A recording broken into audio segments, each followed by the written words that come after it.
encontrar sozinho, você, o barco e o mar.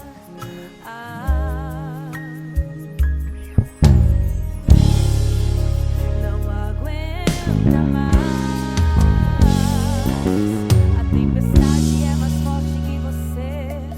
Tão pequeno nesse mar, não tem como se defender. Mas diante da tormenta, bem na hora que você já não aguenta, vindo por toda a direção, você escuta aquela voz. Você, o barco e o mar, e agora o dono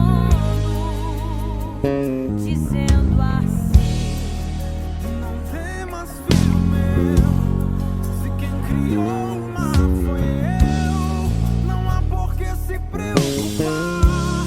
Na hora que eu ordenar, até o vento parar, se acalma, se acalma. E quando Jesus chega, ele age da maneira que bem entender. Até o mar que não escuta tem que obedecer a sua voz. E o vento se curva diante do poder. E quando Jesus chega, o que parecia perdido agora fácil está. Transforma da água pro vinho, muda o lugar. Quando ele chega, ele comanda. Você, o barco e o mar.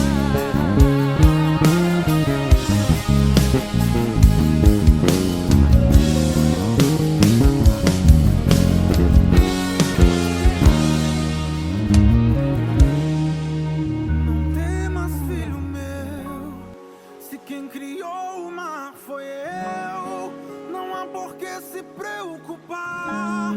Na hora que eu ordenar, até o vento parar, se acalma, se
obedecer a sua voz, e o vento se curva diante do poder. E quando Jesus chega, o que parecia perdido agora fácil está.